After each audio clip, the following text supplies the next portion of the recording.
कि उनके जोन में कौन सा फ्लाइट फ्लाई कर रहा है, पैसेंजर फ्लाइट है या डिफेंस फ्लाइट है, एयरफोर्स की फ्लाइट है, कुछ भी उनको पता नहीं चल रहा है क्योंकि उसके सिस्टम को आपने जैम कर दिया।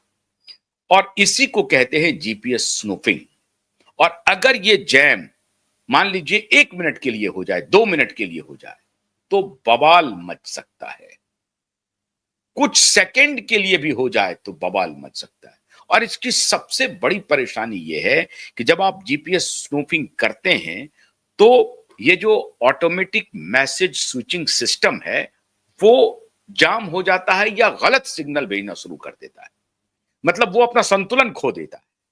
जैसे मान लीजिए कि कोई फ्लाइट जो है वो दिल्ली से मुंबई के लिए चला, अब उसको ये ऑटोमेटिक मैसेज स्विचिंग सिस्टम से मैसेज लगातार आ रहा है कि अब आप मुंबई से इतनी दूरी पर हैं।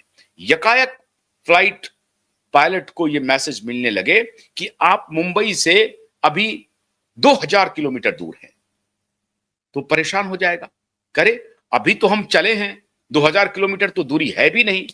नॉटिकल माइल्स में उसको इवेलुएट करते हैं, जो एयर माइल्स है, तो इतना नॉटिकल माइल्स तो हम अभी आए भी नहीं, अभी तो हम टेक ऑफ ही नहीं किया और दिल्ली मुंबई की दूरी ही नहीं है इतनी।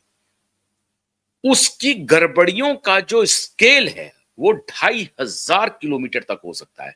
0 to 2500 किलोमीटर, मतलब गलत मैसेज में 2500 किलोमीटर तक का गलत मैसेजिंग हो सकता है। आप इसी से अंदाजा लगा लीजिए कि पायलट की स्थिति क्या होगी। अगर, क्योंकि पायलट ऐसा नहीं है कि जो ऊपर में चल रहा है और नीचे देख रहा है कि हाँ भाई हम अब फलाने जगह पहुंच गए हैं, बड़ौदा क्रॉस कर गए हैं या सूरत क्रॉस कर गए हैं, अब ऐसे करके देख रहे हैं। वो मैसेज से ही उनको पता चलता है कि हम बड़ौदा क्रॉस किए हैं या सूरत क्रॉस किए हैं, या उस जोन उस एयर ट्रैफिक पे जो पाथ है, उस पाथ पे जो सिटीज आ रहा है या जो लोकेशन है उसके बारे में उसको बताया जाता है। तो कोई पायलट जो है नीचे झांक करके देखता नहीं है। मतलब आप गाड़ी नहीं चला रहे होते हैं रोड पर कि आप दिल्ली से पहुंच गए हैं पलवल, और पलवल दिखाई पड़ रहा है आपको टेक्निकली एक मैसेज आता है जो सिग्नल भेजता है आपको, उसी मैसेज को आप रीड करते हैं, उसके हिसाब से आप चलते हैं कि भाई अभी मैं सूरत में हूं और इतने घंटे के बाद मैं मुंबई लैंड करने वाला हूं। एग्जैक्ट टाइमिंग वो शो करते रहता है, 1 सेकंड का भी डिफरेंस नहीं होता है। ये ऑटोमेटिक मैसेज स्विचिंग सिस्टम जो है उसमें 1 मिनट का भी डिफरेंस नहीं होता है। और अब उसके बाद भी फ्लाइट डिले होता है तो वहां पर फिर मैनुअली उसको फिर हैंडल किया जाता है कि भाई थोड़ा फ्लाइट डिले हो रहा है तो आपको हवा में चक्कर लगाना पड़ेगा। मतलब आप गंतव्य, उसकी भी मैसेजिंग होती रहती है। ऑटोमेटिक मैसेज जो स्विचिंग सिस्टम है वो भी आपको मैसेज करते रहता है कि आपको इतने देर तक फ्लाई करना है, यहां पर आप फ्लाई कर रहे हैं, चक्कर लगा रहे हैं, कितने मिनट में आपको रूट क्लियर मिल सकता है। ये सबकी मैसेजिंग का जो सिस्टम है that is called AMSS, automatic message switching system. और उस ऑटोमेटिक मैसेज स्विचिंग सिस्टम को जाम कर दिया गया, जैम हो गया पूरी तरह से। जैम कह लीजिए या वो गलत सिग्नल भेजना शुरू कर दिया। जो जीपीएस स्नूफिंग होता है उसका काम यही होता है कि इस तरह के सिस्टम को या तो हैक कर दो, जैम कर दो, या फिर वो गलत मैसेजिंग उससे शुरू करवा दो। तो ये जो ऑटोमेटिक मैसेज स्विचिंग सिस्टम है ये गलत मैसेज भेजना शुरू कर देता है। मतलब जैम होने के बजाय कि सिग्नल रिसीव ही नहीं हो रहा है, ऐसा नहीं करता है, बल्कि वो गलत सूचना देता है। ये और भी खतरनाक है, ये और भी खतरनाक है। अगर कोई सिग्नल नहीं मिले वो तो खतरनाक है ही है, ये और भी खतरनाक है कि आप एक साथ हवा में क्रॉस कर सकते हैं। मतलब अगर मान लीजिए कि एक साथ फ्लाइट दिल्ली, और वो उसका एरिया, अभी मैं सारी बात बताता हूं आपको कि वो अगर मान लीजिए कि दिल्ली के 15 किलोमीटर के रेंज में जीपीएस स्नूफिंग हो गया है, जैसा कि अभी कहा जा रहा है कि दिल्ली के 15 किलोमीटर रेंज में जो द्वारका वाला रेंज है वहां पर जीपीएस स्नूफिंग की खबरें हैं। अगर जीपीएस स्नूफिंग हुई है मतलब उस इलाके में एक प्रकार से वहां तक पहुंच गया है और वहां से ये ऑटोमेटिक मैसेजिंग सिस्टम को हैक किया गया है या उस पर अटैक किया गया है जहां से ये गलत सिग्नल भेजना शुरू कर दिया। तो अगर आपने गलत सिग्नल भेजना शुरू कर दिया, जो दिल्ली आने वाली है और दिल्ली से जाने वाली फ्लाइट जो है उसको सूचनाएं उसको गलत मिलनी शुरू होगी। उसको लग रहा है कि मैं पुणे में हूं, किसी को लग रहा है कि मैं जयपुर के पास हूं, कोई कह रहा है कि हम लखनऊ के पास हूं। तो हवा में ये पूरा क्योस हो सकता है। वही हुआ पिछले 3-4 दिनों से दिल्ली के अंतर्राष्ट्रीय हवाई अड्डे पर। वही सब कुछ देखने को मिला मित्रों, पूरा का पूरा केओस हो गया। और फिर इसको मैन्युअली हैंडल किया जाने लगा, और मैन्युअली हैंडल करने में ये 4 गुना टाइम लेता है।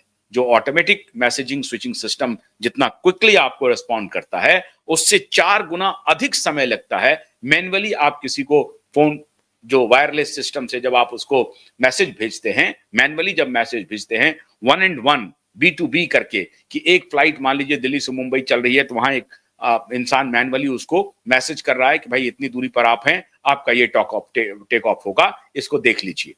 तो वो जो कम्युनिकेशन होता है, उसका जो वक्त है वो 4 गुना अधिक लेता है।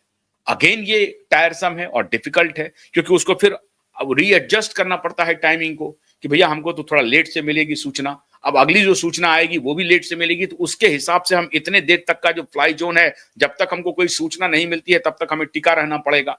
तो उसको इमीडिएटली, उसको जो ऑटोमेटिक सिस्टम है उससे मैनुअल में शिफ्ट होने के लिए बहुत सारे स्किल की जरूरत होती है, और वो फ्रिक्शन ऑफ सेकंड में इन सारे स्किल्स को, पायलट्स को, एयर ट्रैफिक कंट्रोल को, दोनों को मैच करना पड़ता है।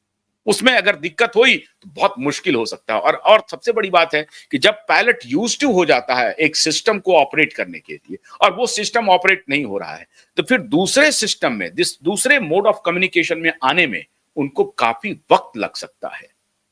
और अगर इन द एयर मान लीजिए कि घंटे भर की फ्लाइट है, या सवा घंटे 1.5 घंटे की फ्लाइट है, और घंटे 1.5 घंटे की फ्लाइट में ही ये काम हो गया है, तो उस वक्त खुद को दूसरे सिस्टम में ढालना कितना मुश्किल होता होगा। बहुत मुश्किल है, बहुत ही मुश्किल है। अब जैसे मान लीजिए कि आप 4 व्हीलर चला रहे हैं, और 4 व्हीलर पे आपको चलाने की आदत है, एक व्हील खराब हो गया है। अब एक व्हील खराब हो गया है या पंचर हो गया है, तो पंचर होगा तो गाड़ी दूसरी तरफ भागने लगेगी। वैसी स्थिति में मान लीजिए पंचर तक पहुंचने के लिए आपको जिस जिस रेस में, जिस तरह से आप जा रहे थे, जिस व्यवस्था में आप चल रहे थे, उससे तुरंत बदलना पड़ेगा, और आपको संभल के चलना पड़ेगा कि भैया आप हमको 3 चक्के पे गाड़ी को मैकेनिक सेंटर तक ले जाना पड़ेगा। तो आपको इमीडिएटली चेंज करना पड़ता है। ऐसी स्थिति में इन द एयर मान लीजिए कि किसी को यह पता चल रहा है कि ये जो जीपीएस स्नूपिंग हो गया है, या उसको नहीं भी मालूम है तो भी उसको दबाया जा रहा है कि जीपीएस स्नूपिंग नहीं है, मैन्युअली हम लोग जा रहे हैं, कुछ टेक्निकल ग्लिच आ गया है। अब टेक्निकल ग्लिच आने की वजह से हम आपको मैसेज नहीं कर पा रहे हैं, या ऑटोमेटिक मैसेजिंग स्विचिंग सिस्टम जो है वो काम नहीं कर रहा है, तो हम आपको मैसेज भेज रहे हैं। तो ये अपने आप में पैनिक वाला पोजीशन है जो हुआ पिछले 7 दिनों में। अब सवाल है कि ये हुआ क्यों? अब मैं खबर ब्रेक कर रहा हूं। हमारी इंटेलिजेंस एजेंसी चाक चौबंद है। ऑपरेशन सिंदूर के बाद से ही ऐसा कयास लगाया जा रहा था कि भारत में इस तरह की घटनाएं देखने को मिल सकती हैं, और उसके सबसे बड़े वल्नरेबल पोजीशंस में अगर कोई मोड ऑफ कम्युनिकेशन है तो वो एयर कम्युनिकेशन है। क्योंकि अब आपको प्लेन हाईजैक करने के लिए जरूरी नहीं है कि 4 बदमाश जाएं और बंदूक लेकर के जाएं और हाईजैक कर लें, इसकी आवश्यकता ही नहीं। अगर आपने जहां से यह सिस्टम ऑपरेट हो रहा है वहां आपने कुछ खेल कर दिया, तो समझिए कि सारे प्लेन हाईजैक हो गए, सारे जगह क्योस मच गया, और फिर पता नहीं क्या होगा।